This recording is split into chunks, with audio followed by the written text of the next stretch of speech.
You join us on the start line of race 1, with Sam giving a piece to camera. Qualifying didn't go well. I didn't get a chance to get a lap in because there was a red flag. It was very foggy. My mate Tom Burles had an incident at Old Paddock, and he's unable to race the rest of the race. That's rubbish. I've changed a lot, so I've got to get used to the car. Just see how we get on. Talking of new bits, let's take a step back in time and let Sam go through what is new. Sunday before the Monday, finishing off some final touches. Yeah, everything's been very last minute, because I ordered a load of parts and they didn't arrive until the week before, and I just didn't have time to do it. So it's been a very last minute race preparation, which isn't usually my style. It's usually done way before, isn't it, Doug? He normally has the car ready about 4 weeks before it actually needs to go on track. But we're going to within like hours this time. Yeah, going down to hours, just, you know, because it's always nice to have something else to worry about. Just getting the new brake ducts fitted after the excursion last time. Yeah, I fixed the old ones, but because I've also changed the subframe, it's now running a DC2 subframe. It's a lot smaller, and it also future-proofs the if I ever want to K-swap it. And I've put power steering back on. Yeah, it's been a lot of work. Yeah, so I picked up this subframe locally. It was already polybushed and stuff. All I did was take it apart and seam weld it and put it back in. I've got some solid honed steering rack mounts on there, and then on the same on the other side. They'll be pretty cool. They're like solid aluminium ones. Just here. Sorry for that awful camera. Oh, there's something at the back. I've forgotten what. Oh yeah. Roll centre adjusters. Yeah, we've got a load of stuff from honed, Dead Set Rebel Co. These guys. Shout out. So yeah, got a load of stuff from them. I've made quite a lot of changes since last meeting. Got those roll centre adjusters. New brake disc and pads at the back. New brake disc and pads, yeah. The near-side rear slider was seized, so it warmed the brake pad and jaunted. So got those. Got the discs through work, and got the brake pads from Dixel UK. Nice. Yeah, through Ben's sponsor Takao or something like that. This guy, these people, I put their sticker on. If someone can tell me how to pronounce it, that'd be Taku. That's probably it. Also, we've done other brake upgrades. We got rid of the servo and we've got a honed booster delete kit, and that's going to be fun because it's completely different to what I'm used to. And also a new bias valve to try and help learn, you know, so I can like feel and adjust. And I shall find pictures of those. No, sorry, we'll do some video when it gets down. Okay. I'm obviously just fitting these new honed brake ducts. We had a very constructive night on Friday that included having a curry, generally arsing about. Lots of curry. And generally arsing about with Tom from Southwest Track Support here. Corner weight of the car. It's a lot closer than it ever was. It's amazing seeing what the weight is on each corner, and I was quite far out, I think. So yeah, thanks to Tom for doing that. Cheers, mate. He's got all the kit. So if you need car corner weighted, give him a shout. And we four-wheel aligned it as well. Not really much change on the alignment, really. Just no change. A little bit less toe on the back. Hopefully it'll be quite neutral, but we'll see. Oh, and new tyres on the front because my other ones were absolutely knackered. I had to get new tyres. And there was some fun stuff done to the Mazda. Got to mention the Mazda stuff to get the view count. Yeah. Well, I think the highest viewed video is you like installing your roll bar with like arrows going in here, and here, and here. We will never understand the viewing public because that was possibly the most boring video I've ever put together. So once we got the car ready, we had a cup of tea. I tried to subtly incorporate some of the YouTube channels I like. We then got the car loaded up and Sam headed to the track. So let's get back there ourselves. There's only a couple of things you really need to know about qualifying, the main one being fog, therefore visibility wasn't that good. The second being Tom Burles, there he is, had an incident which meant he couldn't compete in the rest of the day, which was really quite upsetting for everyone. What all of this meant was Sam managed to qualify in 14th place. Here's an insert of the timesheet. Yep, that's definitely him there in 14th. He had it all to do when the race rolled around. Talking of the racing, I think we better get to the start of race 1. I'll hand you over to Sam to explain exactly what he was thinking and what went on. So here we are, race 1. Because qualifying didn't go to plan, I had to get a good start and try and fight through the pack. I was quite a few places behind my competitors in Class B, so there was a lot of time to make up.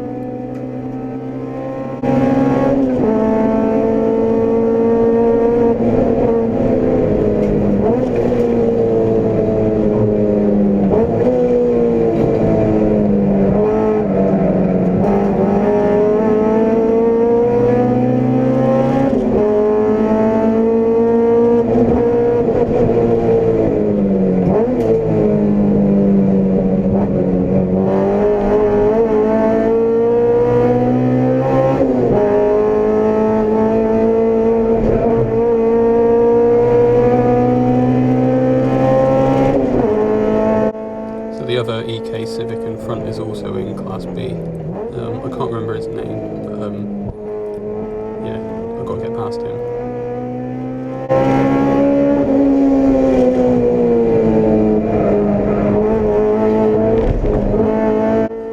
So at this point I'm still sort of feeling the car, making sure the tyres are all heated up and brakes are getting up to temperature. At the moment, at this point in the race, I'm still not 100% confident with the new braking setup. Obviously the booster delete makes a big difference.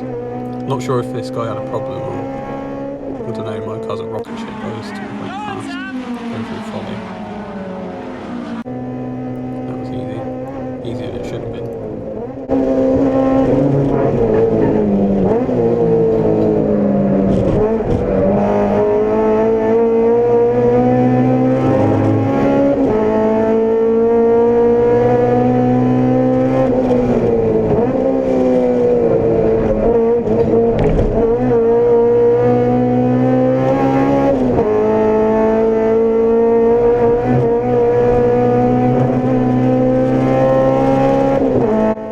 So next up on the road is Rob Channing in his blue 106. He's in Class C. It's a really quick car, and it's definitely just as fast as mine. You'll see in a sec. Unfortunately, Rob, is this lap after? Rob gets caught behind one of the C1s, and I managed to take advantage of that. Obviously not the way you always want to pass, but unfortunately that's racing sometimes.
Just line. I saw it happening, and I just slowed, took the tighter line, and ran outside. Apologised, that's out of courtesy, but just what happens unfortunately sometimes.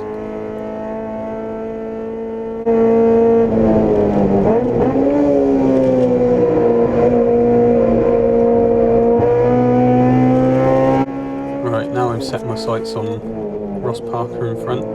He's in a very similar car to me. I imagine it's similar power. He's not entirely sure what he's got inside his engine from talking to him, because it's out of the car that he was braking. But when we get real close, they just seem to be really evenly matched, and it makes for some real good racing in a minute.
stuck behind one of the C1s when Ross just about slips through, so I lose a bit of ground here.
This is where the fun starts.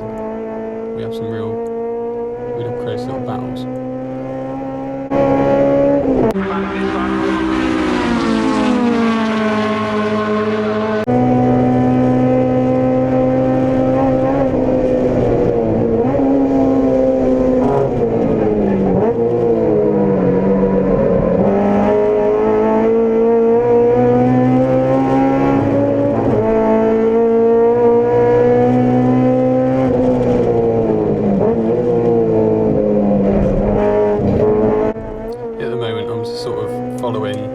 Trying to sort of plan a move.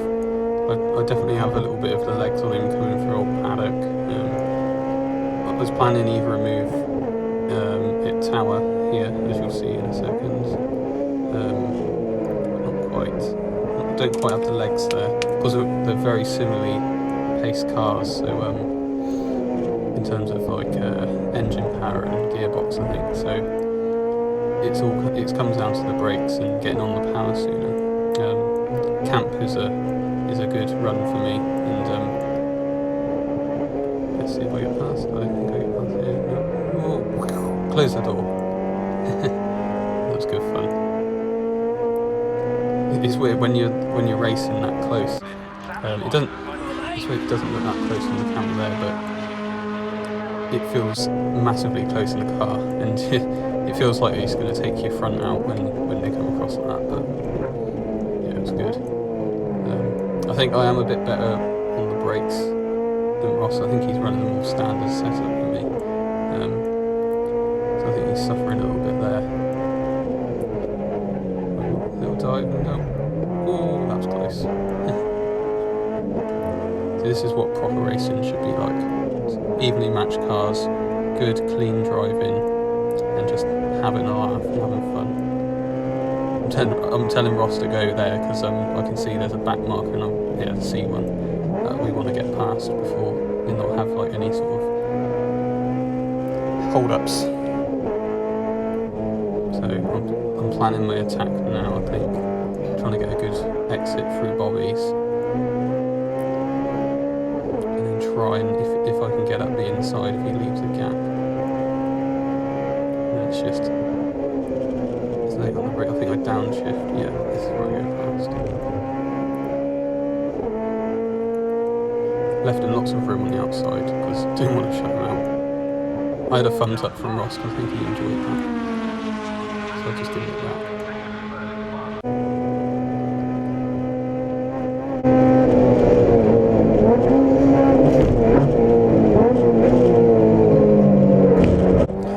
Now I'm past Ross, I do pull a little bit of a gap. I think it's just a little bit better on the brakes at the moment. I'm really not confident with his braking setup yet. There's so much more to come out of it, and you'll see in a minute. I had the brakes apart post race, and they're DS 2500 pads for Rodos, and they're absolutely knackered. They've just turned to dust. So I'm gonna have to change the brake discs and pads for next race, 100%. But in a second, the race gets red flagged because there was an absolutely massive crash from Vernon Jensen going into the side of Dave Spiller, and Dave rolled, I think, 7 times, end over end, and barrel rolled, and it was obviously red flagged. And Dave's all okay, the car wasn't, but I think they've already got a car and they're already looking forward to next season. But the main thing is that Dave's okay.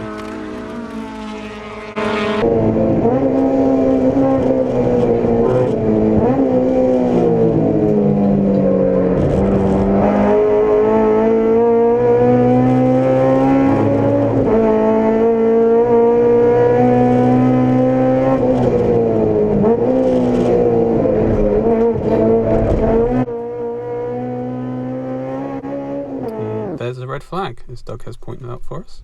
So that's the end of the race, unfortunately.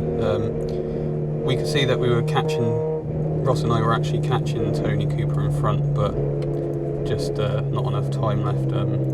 This race is going to be this race and the next race were really hard for me because qualifying did not go to plan at all. So I started, I think, 14th, and it's supposed to be 10th, but because of the crashes and stuff, I got promoted to 7th in the second race. But yeah, I think the upgrades have definitely worked. It has highlighted that the front brakes are absolutely poo. I think it's basically the reason why is because unfortunately the wheelwood calipers, you cannot get a decent enough spec pad. The best spec pad I can get is DS 2500, I think, just because of the type of pad it runs. So unfortunately I'm going to have to go back to the twin pots, but I can get some ballistic front brake pads, so I'm actually hoping they're going to be even better than they were before. Even with the wheelwoods, they just felt like wood by end of race 1. I just sort of coped with it in the second race. Talking of race number 2, you'll have to join us in the next video to see exactly how that went. See you next time, everyone. Bye bye.